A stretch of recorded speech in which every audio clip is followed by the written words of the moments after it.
Tom Walsh from New Rock, County Wexford. A few friends of mine live in council houses, and I've spoken to them about paying the household tax. Their fear on it is that the council is actually going to pay the household tax and it's going to be imposed on their rent. Is that true? Can that be done on them? No, they will have to introduce another rule if they want to do that, and I don't see that happening. That's not true. No, anyone in a council house or in a rent accommodation sort of responding all, they won't be paying the household charge.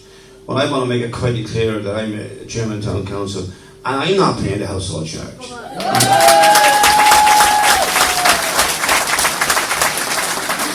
I'm going to tell you the reason I'm not paying the household charge.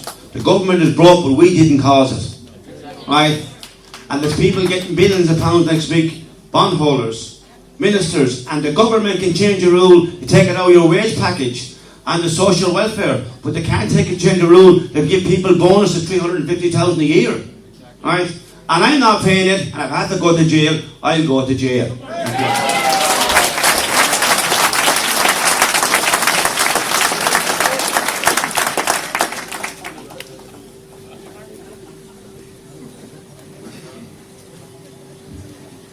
Hello, my name is Willie Nolan, I'm a local lad here, and I just like to congratulate the lads on their thing tonight. I see the local men there, and Mick was on about getting a protest up, and I think it should be maybe down to Jack's, or brother John is gone, and Johnny, to organise that day here in town, and then eventually we get buses and go to Dublin. Because I think earlier in the year, the elderly people of this country showed what protest, and when they stand up to the government, what happens? Thank you.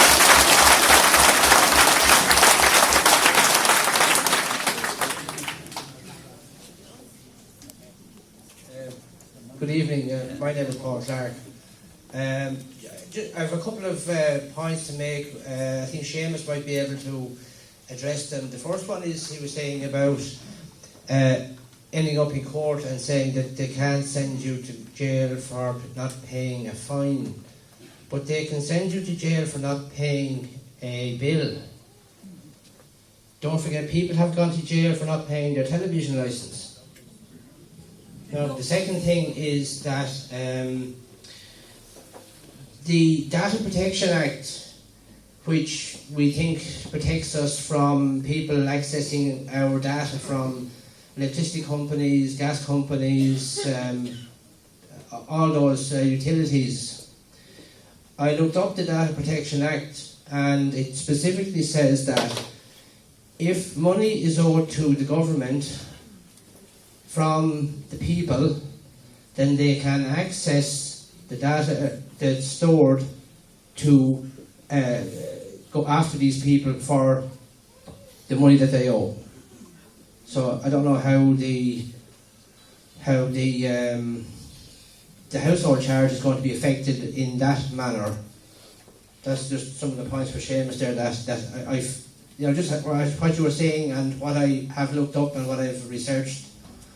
The other thing is the 1.8 million people who are eligible for the household charges. The exclusions on the pamphlet that I have here, which I didn't actually realise up until tonight, was that it's like it's all discrimination. Okay, to be asking people to pay for living in their own houses, but it's discriminating the fact that, say, like commercial properties aren't included in it. I mean, after all, they are some of them are households. You know, okay, then maybe they're paying rates. Yes, okay, but then why bother putting it into the? If they're already paying the rate, then therefore the rates are basically the same as the household charge. So why have they included it in the pamphlet? You know, why have they specifically, the government specifically said that they won't be charged? Want to respond to it? That's it. That's all. That's just the points I have. Thank you very much. Well, on the last question, I'll take that first. I'm going to say to you, I don't know. I presume the reason it's not in it is because you're already paying the rates on a commercial property. But again, we'll look into it for you. The Data Protection Act, the only thing I can say on that is, if you don't put yourself on the database, you won't be tracked down on this. Because if you're not registered, it's going to be impossible for them to track you down. This thing about they track you to the ESB and all this kind of stuff, that's not going to happen.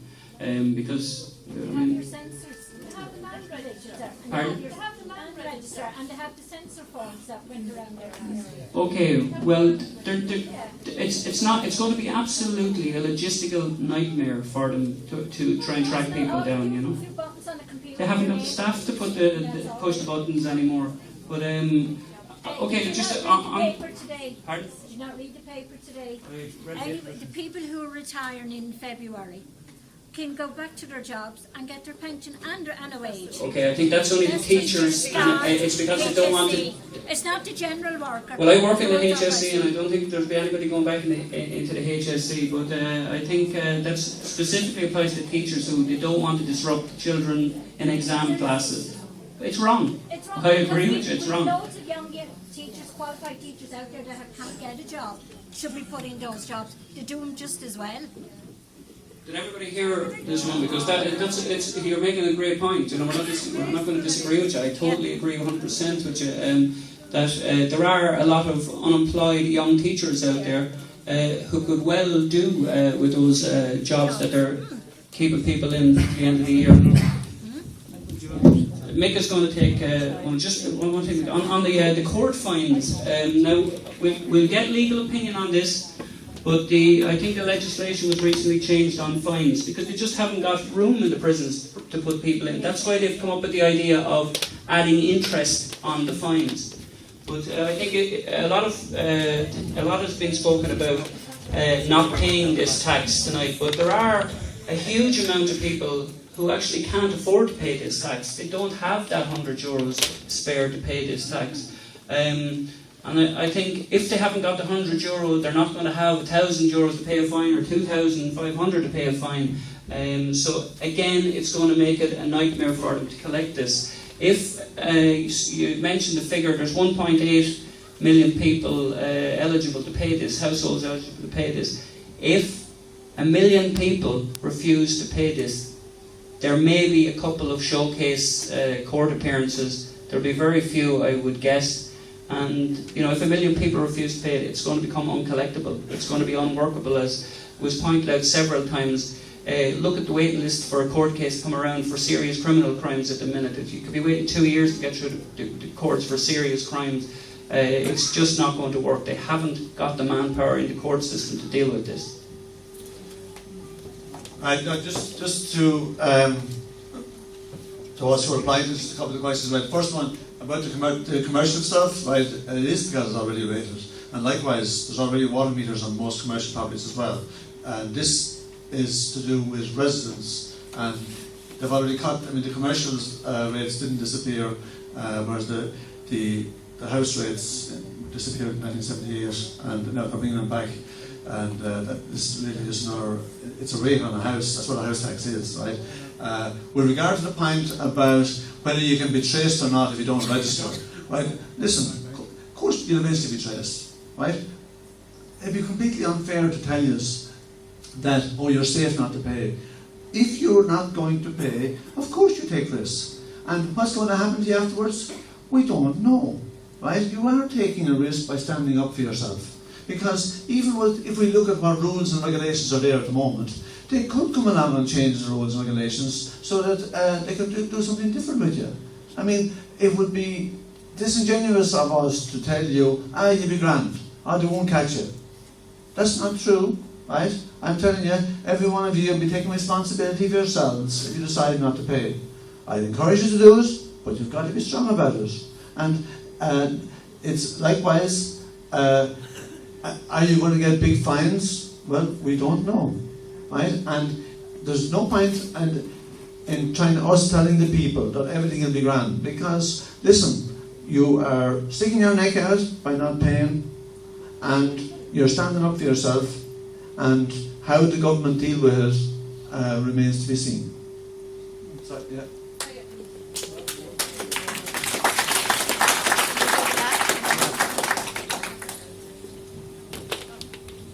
collect fines from firms. Listen, Mick, I know you're encouraging everybody not to pay the fines or pay the tax, and you've encouraged everyone that legal representation will be available for them. But if everybody gets fined, because we know that they're going to showboat certain people, there's going to be certain cases that they're going to put out there and they're going to make a lesson of. Yeah. And they're going to say, right, well, we're going to fine you. You're going to make sure that there's representation there for the people. Are you going to pay the fines? No. And as for Seamus, you said that it takes years for legal cases to be pushed forward. And as we know, the government is corrupt and they can push forward anything they want as quick as they want. And it's up to them. But No, I'm being straight up with you. No, I mean, the campaign will not pay the fines. They won't be able to. I mean, first of all, I'm not saying either that, I mean, as to how many people will refuse to pay, I would not speculate on the number. But even if 200,000 don't pay, it is a huge problem for the government. And it is very difficult, obviously, to bring 200,000 people to court. they're not going to bring 200,000 people to court, but they are going to showboat Yes, they may certain do. people. Yes, they may do that. Yeah, and listen. And I'm trying to be honest with you, right? I'm telling you that if you stick your neck out by not paying, then you're taking responsibility for yourself, and you are taking a risk because the fines can be greater than obviously than the original payment. Yeah, But I mean, that's one thing, Mick, but you are after sticking your neck out and saying you won't go to court on your own. Legal representation is going to be made for you. You're going to have people there to support you.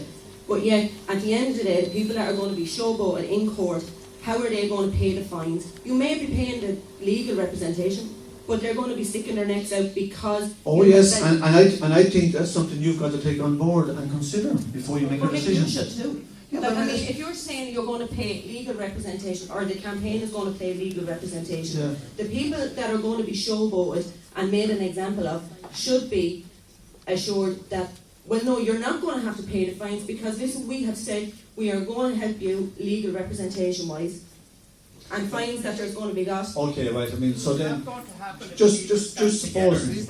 No, it won't happen if people stand together, but we know from experience that... I mean, it's... No, I mean, listen, you're raising valid points, right? And I admit, I mean, I am not telling you not to pay it. I'm saying that I would encourage you not to pay if you think it's unfair, right? Not worry about it, I can do it on holiday. But listen, encouraging you to do something is not the same as ordering you doing something, right? And I accept the fact that we do not know just where we're going to be in a year's time or how this is going to transpire. But I mean, there's one thing for sure: the more people that stand up now and refuse to pay, the more difficult it's going to be for the government to contain it.